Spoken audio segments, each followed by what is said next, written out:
오늘 살피는 말씀은 우리 누가복음 14장 1절로부터 이어지는 상황의 말씀입니다. 한 바리새인 지도자의 집에서 식사하던 자리죠. 안식일 날 모임을 마친 다음에 함께 식사하기 위해 한 바리새인 지도자가 예수님을 초대했습니다. 근데 그 식사 자리는 바리새인들과 종교 지도자들, 율법 교사들이 이미 작정하고 준비된, 그래서 수종병 든 사람을 그곳에 데려다 놓고 예수님이 안식일에 병을 고치나 일하나 책 잡기 위해서 함정을 파놓은 식사 자리였습니다. 예수님이 그것을 다 아셨음에도 불구하고 그 수종병 든 자를 깨끗하게 고쳐주셨죠. 고치심으로 참된 안식이라고 하는 것은 예수님으로부터 비롯되는 것임을 보여주셨고요. 그리고 안식일을 지킨다고 하는 것의 본질은 무엇도 하지 않는 날로가 아니라 안식을 경험하는 날이어야 함을, 그래서 하나님 앞에서 하나님이 주시는 은혜를 힘입고 안식을 경험한 회복과 치유와 온전케 됨의 은혜를 경험하는 날인 것을, 또 한편으로는 안식을 이루어가며 선을 행하는 날인 것을 보여주시며 가르쳐 주셨습니다. 그리고 그 현장에서 예수님은 이어서 두 가지 교훈을 가르쳐 주셨죠. 또 하나는 이거죠. 그 식사 자리에서 높은 자리에 앉고자 자리 다툼을 하고 있는 그들을 바라보시면서 예수님께서 하나님 나라는 자기를 높이는 자는 낮아지고 낮아지고자 하는 자들이 높아지는 나라다 라고 하는 교훈을 주셨습니다. 그러니 겸손하게 살고 낮아진 자리로 내려가 살아라 말씀하셨죠. 그리고는 이어서 또 하나의 교훈은 그렇게 겸손하고 낮은 자리에 마음을 가지고 누군가를 초청해서 식사를 대접한다면 되갚을 수 없는 사람들을 초청해서 대접하거라, 그것을 교훈하셨습니다. 그렇게 하면 하나님께서 다 갚아주실 것이다. 자, 그런 말씀을 하고 있는 중에 오늘 15절 보십시오. 그 말씀을 듣고 한 사람이 예수님께 이렇게 말합니다. 거기 있는 모든 사람들이 예수님도 함께 들으라고 하는 말입니다. 무릇 하나님의 나라에서 떡을 먹는 자는 복되도다. 이 말은요,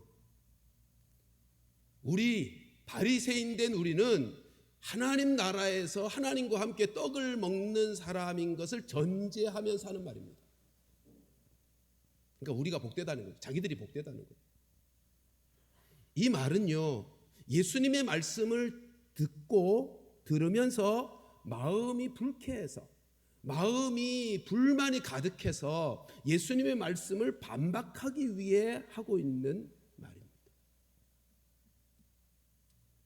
도대체 예수님의 말씀 속에서 뭐가 그렇게 그들의 마음을 불편하게 하고 불쾌하게 했을까요? 13절 말씀이에요. 같이 읽습니다. 시작. 잔치를 베풀거든 차라리 가난한 자들과 몸 불편한 자들과 저는 자들과 맹인들을 청하라. 예수님께서 그렇게 말씀하셨어요. 근데 이제 우리가 이미 살펴서 알지만 여기 이 사람들, 가난한 사람들, 병든 사람들, 장애를 가진 사람들은 그 당대에 이 바리새인들과 사람들이 어떻게 생각했어요? 죄를 지어서 하나님으로부터 저주받은 사람들이라고 생각한 거잖아요. 그리고 그 당시 문화로는 함께 초청해서 식사를 나누는 사람들은 어떤 사람들이라고요? 같은 부류의 사람들이에요. 그러니까 지금 예수님이 너희들 잔치 베풀면서 사람을 초대할 때 가난한 사람, 병든 사람, 장애를 가진 사람, 그런 사람들 초청해. 그 말은 바리새인들 편에서 들으면 어떤 의미죠? 자기들도 똑같은 사람으로 여기고 있다는 거죠.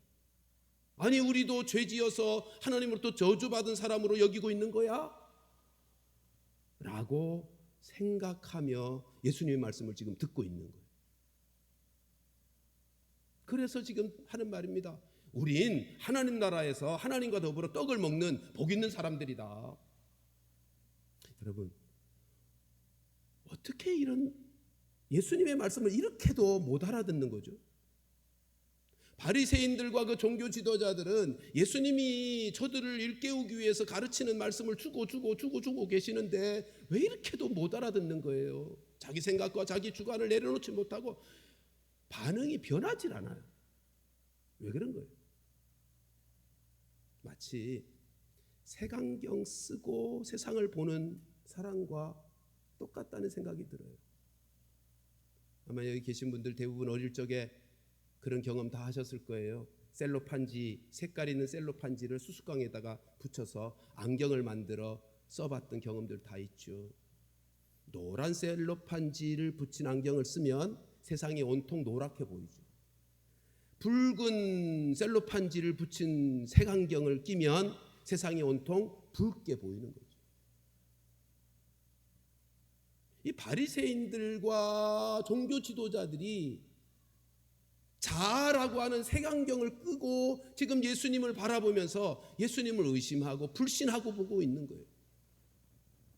예수님의 말씀을 들으면서는 자기 생각, 자기 주관대로 예수님 말씀을 계속 하시는데도 그것을 자기 생각, 자기 주관대로 통역해서 듣는 자아 통역기를 귀에 꽂고 지금 듣고 있다고요.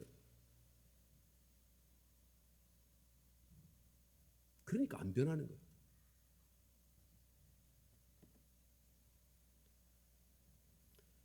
우리는 어떻습니까? 하나님의 말씀을 들을 때 우리도 하나님의 말씀을 제대로 들어서 제대로 깨닫고 그래서 그 말씀에 순종함으로 변화된 인생이 되는 것, 그게 신앙생활이잖아요. 그런데 우리도 만일 자아라고 하는 색안경을 끼고 자아 통역기를 귀에 끼고 색안경을 쓰고 통역기를 끼고 하나님의 말씀을 들으면서 내 생각과 내 주관을 내려놓지 않고 그러면 변하지 않는 거죠. 여전히 내 한계와 내 모습 그대로로 사는 거죠. 자아라고 하는 색안경을 끼고 말씀을 보세요.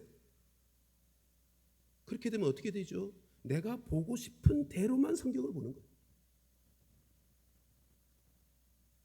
자아 통역기를 귀에 끼고 마음의 귀에 끼고 말씀을 들으면서 내가 듣고 싶은 대로만 듣는 거예요.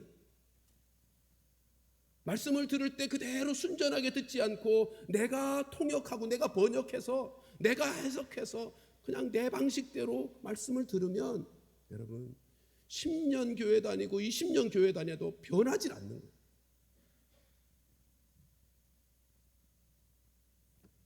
누가복음 8장 8절에 이런 말씀이 있습니다. 같이 읽어보십시다. 시작. 더러는 좋은 땅에 떨어짐에 나서 100배의 결실을 하였느니라. 이 말씀을 하시고 외치시되 들을 귀 있는 자는 들을지어다. 아니 우리 다 귀 있잖아요. 근데 마치 귀가 없는 것일 수 있다는 것처럼 말씀하고 계시잖아요. 무슨 말씀이에요? 귀에 자아 통역기를 끼고 듣지 말라는 거죠. 좀 하나님이 말씀하실 때 그 말씀을 순전하게 말씀을 들으라는 거죠. 그리고 듣고 제대로 좀 깨달으라는 거죠.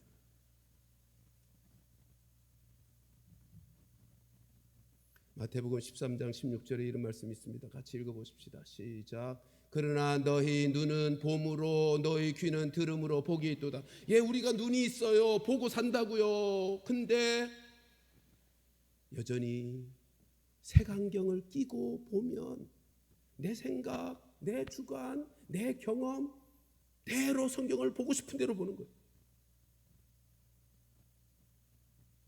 여러분, 우리가 말씀을 보고 말씀을 들음으로 복 있는 인생이 되는 비결이 뭐예요? 자아라고 하는 색안경 벗고요. 자아 통역기 귀에서 마음의 귀에서 빼고요. 그래야 듣고 보는 일이 복이 되는 거예요. 한번 따라 하십시다. 자 색안경을 벗고 자 통역기를 벗자. 아멘입니까? 내 경험과 내 뜻과 내 주관과 내 생각을 내려놓고 하나님의 말씀을 언제나 순전하게 들어야 되는. 근데 자라고 하는 것이 얼마나 강력한지 내가 하고자 해서 되질 않아요. 그래서 뭐가 필요하죠? 성령 하나님의 도우심이 필요해요. 성령께서는 진리의 영이시기 때문에 우리로 진리에 이르도록 우리의 색안경을 내려놓게 만들고 마음에 끼고 있는 자아 통역기를 내어 버리게 만드신단 말이에요. 그래서 시편 기자는 시편 119편 34절에서 이렇게 기도합니다. 말씀을 대할 때마다 늘 이렇게 기도하는 것입니다. 시편 119편 34절 말씀 제가 읽을 테니까 따라해 보십시오. 나로 하여금 깨닫게 하여 주소서. 내가 주의 법을 준행하며 전심으로 지키리이다. 아멘. 이 시인은 나로 하여금 말씀을 깨닫게 해달라고 늘 말씀을 대할 때마다 기도하며 말씀을 대하는 거예요. 사랑하는 성도들이여, 말씀을 대할 때마다 이 기도 드리십시다. 성령께서 진리의 영께서만 나를 바르게 말씀을 듣게 하시고 보게 하시고 깨닫게 하시는 분이시니 말씀을 대할 때마다, 말씀을 들을 때마다, 말씀을 읽고 묵상할 때마다 시인처럼 나로 깨닫게 해달라고. 자라고 하는 색안경 내려놓고 자 통역기도 빼어놓을 수 있고, 그래서 순전하게 하나님의 말씀을 듣고 깨달아 순종할 수 있게 해달라고 기도하면서, 여러분 그렇게 복 있는 인생이 되면 아까 누가복음 8장 8절에서 뭐라 그랬죠? 말씀의 열매가 100배 맺힌단 말이에요. 100배를 맺힌단 말이에요. 그렇게 자아 색안경과 통역기를 내려놓고 성령의 깨닫게 해주시는 은혜를 통해서 말씀의 열매가 풍성하게 맺혀지는 귀한 성도들 되시기를 주님의 이름으로 축원합니다. 여러분 그렇게 자아 색안경과 자아 통역기를 끼고 예수님을 배척하고 대적하여 예수님의 말씀을 알아듣지 못하고 변하지 않는 그들을 대하고 있는 예수님이 여러분 포기하셨을까요? 아니요. 예수님 포기하시지 않으셨어요. 만일 포기하셨다면 이렇게도 못 알아듣나 싶어서 포기하셨다면 그 식사 자리에서 조용히 식사만 하시고 그들을 떠나셨겠죠. 근데 식사 자리에서 계속 우리가 지금 14장 살펴보는 것처럼 계속해서 비유로 말씀을 주고 계세요. 하나님 나라가 어떤 나라인지, 하나님의 뜻이 무엇인지 계속해서 못 알아듣고 있는 그들을 바라보시면서도 말씀하고 계시다고요. 돌이키게 하시고.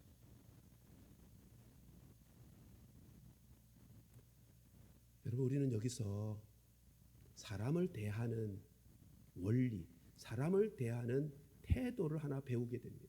예수님이 이게 어떻게 가능했을까요? 여러분 사실과 진실이 같은 걸까요? 다른 걸까요? 사실과 진실은 다른 것입니다. 사실은 이런 거예요. 우리 눈에 보이는 그것, 나타난 그것, 그게 사실이죠. 팩트. 그러나 진실은요, 그 나타난 그것의 배경, 원인, 동기까지 보는 것이 진실입니다. 여러분 지금 사실은 뭐죠? 이 상황 속의 사실은 그 바리새인들이 못 알아듣고 계속해서 예수님을 대적하고 배척하고 있다는 거예요. 이게 사실이에요. 그죠?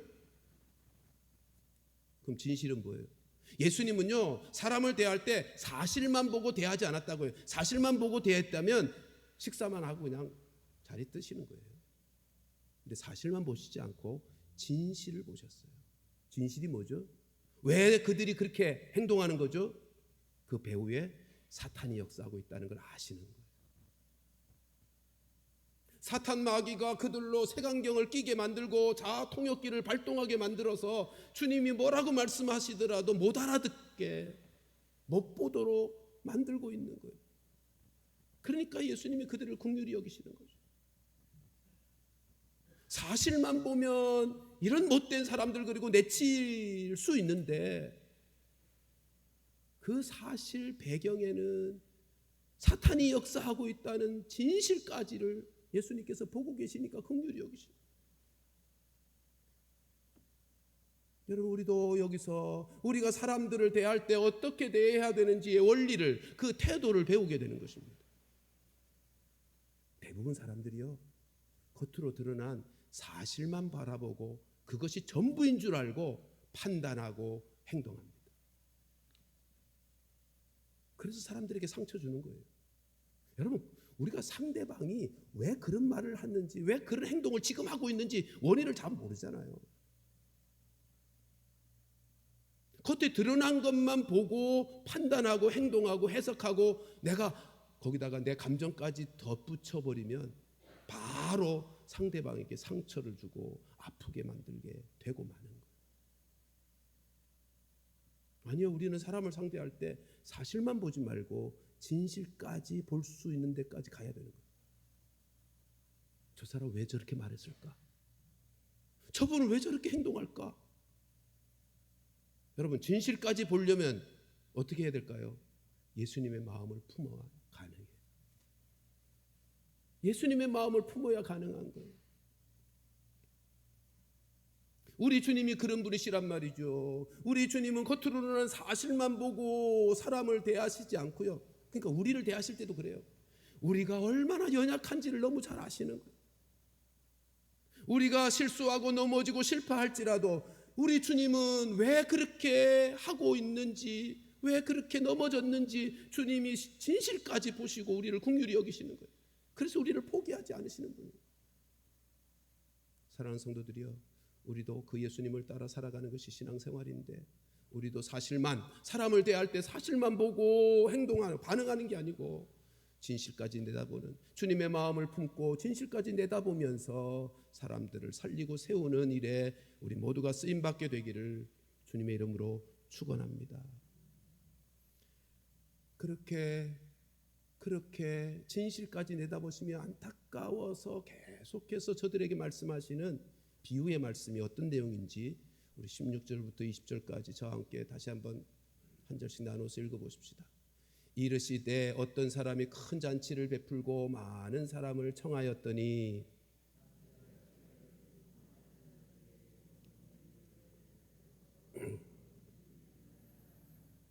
다 일치하게 사양하여 한 사람은 이르되 나는 밭을 샀음에 아무래도 나가보아야 하겠으니 청컨대 나를 양해하도록 하라 하고,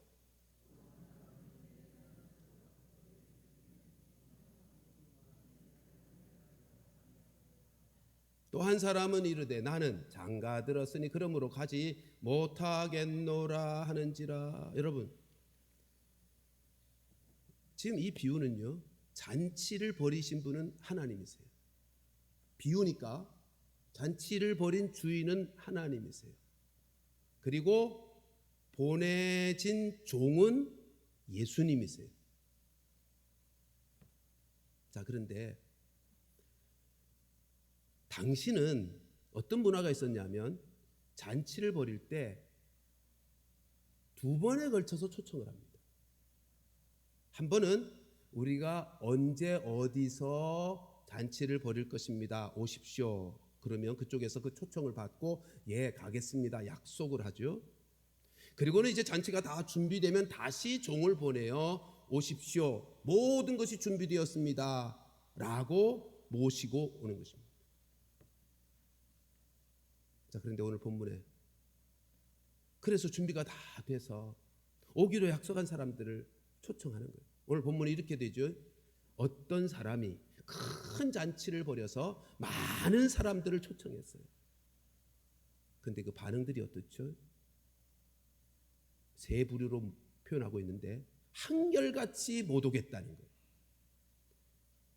한 사람은 밭을 사서 그것을 돌아보아야 되기 때문에 못 오겠다는. 여러분, 밭을 이미 샀어요. 사기 위해서 돌아본다면요, 좀 이해나 되지. 이미 샀다고요. 그러니까 핑계를 대는 거예요. 두 번째 사람 소 5겨리를 샀어요. 5겨리면 10마리인데, 아니 소 사기 위해서 시험을 하러 본다면 그건 뭐 조금 이해가 갈 수 있어요. 약속한 거 안 지키는 건 괘씸하지만. 근데 이미 샀다고요. 이것도 핑계예요. 세 번째는 장가 들어서 못 오게. 여러분 결혼식이라면 이해하죠. 나 오늘 결혼식이어서 못 갑니다. 그러면 이해가 되죠.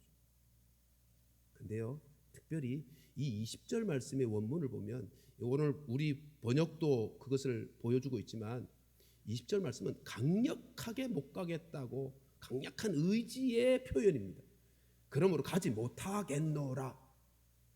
이 표현을 원문상으로 보면요, 적대감을 가지고 안 오겠다는 거예요. 그러니까 첫 번째, 두 번째 사람은 그래도 양해라도 구하지. 핑계를 대면서. 그래서 사실은요, 오늘 본문에 이 초청에 응하지 않는 사람들은 1차적으로 유대인을 나타내는 것이고요. 그리고 초청하지 않았는데 잔치에 참여하는 사람은 이방인들을 의미하는 비유입니다. 생각해 보세요. 그 당대에 바리새인들과 종교지도자들을 비롯한 유대인들이요, 하나님께서 하늘잔치를 벌여 놓으시고 예수님을 보내어 초청하는데도 안 오겠다는 거예요. 핑계들이 많아요. 거기다가 어떤 사람들은 적대감을 보이면서 배척하고 거절하고 있다고요. 지금 그 말씀을 우리에게 지금 예수님이 말씀하고 있는 거예요. 오늘날로 말하면 하나님의 나라가 이 땅에 임하여 모든 사람들을 초청하고 있는데도 저마다 자기 일이 많다는 거예요. 자기가 하고 싶은 일, 자기가 더 좋아하는 일이 많아서 못 오겠다는 거예요. 자기가 생각할 때 더 중요한 일들이 많아서 못 오겠다는 거예요.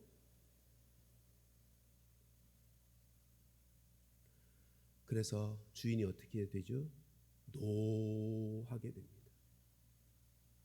노하게 됩니다. 21절부터 24절까지 저하고 한 절씩 나눠서 읽겠습니다. 종이 돌아와 주인에게 그대로 고하니 이에 집주인이 노하여 그 종에게 이르되 빨리 시내의 거리와 골목으로 나가서 가난한 자들과 몸 불편한 자들과 맹인들과 저는 자들을 데려오라 하니라.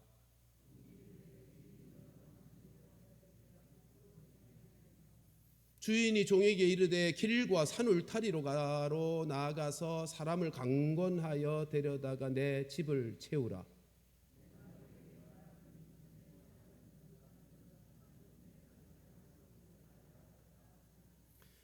여러분, 이 비유가 하나님 나라 비유라 그랬죠.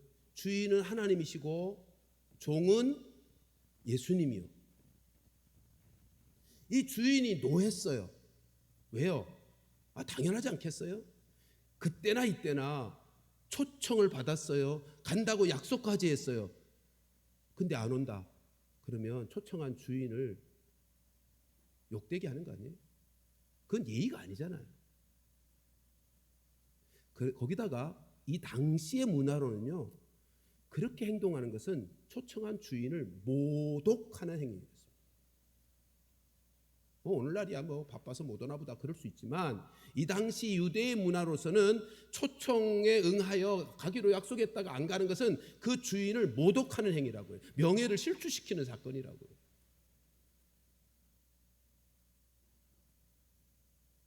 그러면 이 주인도 보복할 수 있죠. 나의 명예를 실추시켰으니, 나를 모독했으니, 그러면서 보복할 수 있죠. 근데 이 주인은 어떻게 하죠? 다른 선택을 합니다. 다른 선택을 해요. 그게 뭐죠? 은혜를 베푸는 방식으로 다른 선택을 하셨다고. 그래서 어떻게 해요? 길가로 가라. 골목으로 가라. 그리고 사람들을 데려와라. 그 잔치 자리에 초청받지 않았던 사람들을 데려오라는 거예요. 그리고 잔치를 하자는 거예요. 여러분, 하나님께서 하늘잔치를 준비하시고 예수님을 보내셔서 초청을 했어요. 뭐라고 말씀하시죠? 회개하라, 천국이 가까웠느니라. 회개하고 하나님 나라에 참여하자, 하나님 나라 잔치에 참여해라고 초청한다고요. 근데 율법을 가르치고 율법을 배우는 그 시대 그 사람들은 어떻게 반응했어요? 그 초청에 응하지 않았어요. 왜요? 율법 지키면 되는데 뭐.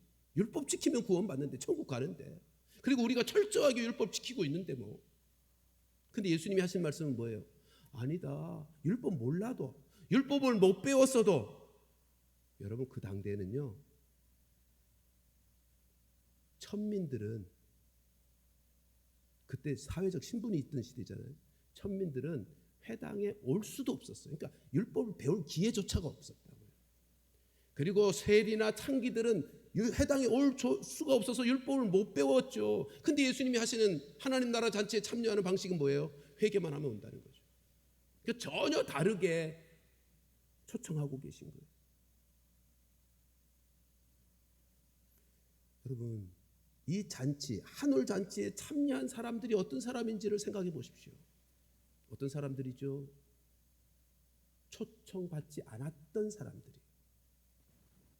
아니, 정확하게 말하면 그 잔치에 참여할 것을 생각조차 안 했던 사람들이. 보세요. 21절로 다시 가면 노해서 가서 데려오라 그러잖아요. 데려오라고 한 사람이 누구예요? 가난한 사람, 병든 사람, 장애를 가진 사람들. 여러분, 이런 사람들은요, 그 당대에 그 큰 잔치에 초청받을 생각조차 못했어요. 자, 그래서 그들을 데리고 잔치 자리에 앉혔어요. 근데 종이 와서 뭐라 그러죠? 22절에 빈자리가 있습니다. 그랬더니 주인이 뭐라 그래요? 23절. 그 종에게 이르되 길과 산 울타리로 가서 사람들을 강권하여 데려다가 내 집을 채우라. 여러분, 산 울타리 가에서 살고 있는 사람들은 누굴까요? 그 당대는요, 나병 환자들이에요. 나병 환자들이에요. 그러니까 생각해 보세요. 그 나병 환자들에게 가서 도시에 큰 높은 분이 큰 잔치를 벌여놓았으니 가서 잔치에 참여합시다 그러면 이 사람들이 쉽게 올까요? 못 오죠. 내가 부정한 사람으로서 깨끗한 사람들과는 함께 할 수 없이 이렇게 쫓겨난 사람인데 자기 집에서도 못 살고 동네에서도 못 살아서 산울가로 산 언덕에서 무덤들이 있는 곳에서 그렇게 거주하며 살던 부정한 사람들인데 그 높은 사람들이 모여있고 그 거룩한 사람들이 깨끗한 사람들이 모여있는 잔치에 어떻게 가냐고요. 가자고 해도 못 가는 거예요. 그래서 예수님이 지금 주인이 뭐라 그래요? 강권하여 데려오라는 거예요. 그래서 강권하여 데려오라.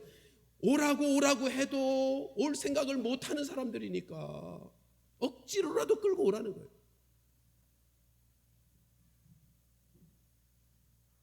여러분, 하나님 나라 잔치 자리는요, 어떤 사람이 참여하는가 하면요, 이런 사람들이에요. 나는 이 잔치에 참여할 자격이 없는 사람인데 라고 하는 사람이에요. 나는 자격이 없는 사람이야. 하나님의 은혜 없이는 결코 잠시도 살 수 없는 죄인이야. 내가 어떻게 이 거룩한 잔치 자리에 참여할 수 있어? 라고 생각하는 심령이 가난한 사람이, 한마디로 이 하나님의 나라의 잔치에 참여한 사람들은 와서 보니 감격밖에는 할 것이 없는 거예요. 황송해하면서 어떻게 나 같은 사람이 이런 잔치에 참여할 수 있어? 그저 자기를 초청해 준, 억지로라도 자리에 와서 그 잔치에 참여하게 해주신 주인이 너무 감사하고 감격스러워 황송해하는 사람들이 그 자리에 있는 거예요.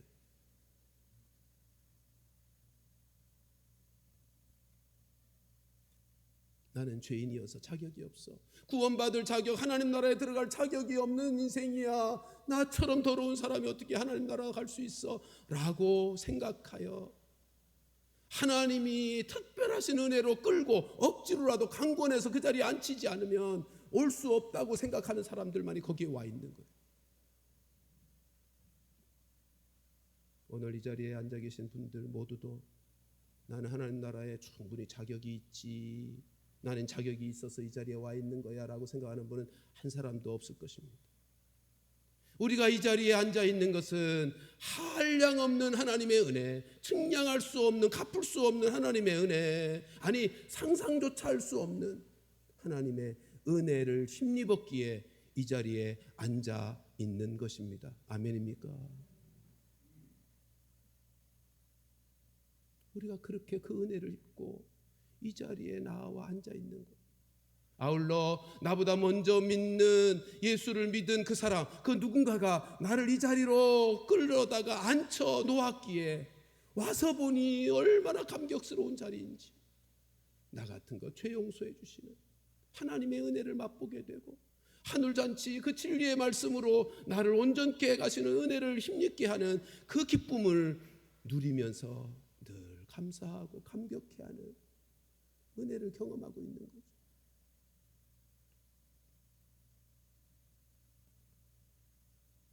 이제 마지막으로 23절 말씀을 다시 한번 살펴보십시다. 23절 같이 한번 읽습니다. 시작. 주인이 종에게 이르되 길과 산을 타리로 가서 나가서 사람을 강권하여 데려다가 내 집을 채우라. 22절에 이런 말씀이 있죠. 아직도 자리가 비었나이다. 여러분, 이 말씀이 어떤 말씀이냐면 하나님 나라 잔치는요, 아직도 비어있는 자리의 잔치입니다. 언제까지요? 예수님의 다시 오시는 재림 때까지. 그때까지 계속해서 구원의 잔치, 이 하늘 잔치에 사람들이 초청되어 오게 되는 자리라고요. 이게 하나님 나라의 잔치 자리예요. 그리고 23절 말씀은 오늘날 우리에게도 동일하게 주어지는 이제는 말씀. 예수님을 대신하여 예수 믿은 우리들이 이제는 종이 되어 세상에 나가서 어디까지요? 산울타리까지 가서 사람들을 강권하여 데려다가 주님의 집을 채우는 사명을, 명령을 받은 자들이 오늘날 우리들이죠. 여러분, 23절에서 주 동사가 나가라입니다. 나가서예요. 주동사가. 우리 주님께서 이제는 우리를 통하여 하나님 나라의 잔치에 사람들을 불러 채우도록 하시기 원하시기 때문에 우리 보고 나가라는 거죠. 여러분, 나가면 있습니다. 누가요? 심령이 가난한 사람들, 영적으로 배고파서 이 잔치의 자리에 참여할 하나님께서 택하신 사람들이 나가면 있다고요. 한번 따라 하십시다. 나가면 있고 안 나가면 없다. 예, 나가면 있습니다. 우리 하나님께서 이 잔치를 벌여놓고 이제는 우리를 통해서 그 잔치 자리가 채워지기를 원하여 사람들에게 강권하여 라고 말씀합니다. 강권해서 내 집을 채우라. 여러분, 나가면 데려올 사람이 있으니까 나가라고 하시는 거예요. 예? 데려올 사람이 없으면 나가라고 하시지 않죠. 그러므로 우리 하나님의 집인 동북교회 예배당 안에 이 하나님의 집이 가득 채워질 것, 가득히 채워질 것 꿈을 꾸면서 나가자고요. 우리 하나님은요, 당신이 구원하고자 했던 당신의 백성은 한 사람도 빠짐없이 다 불러서 구원하기를 원하시는 분이십니다.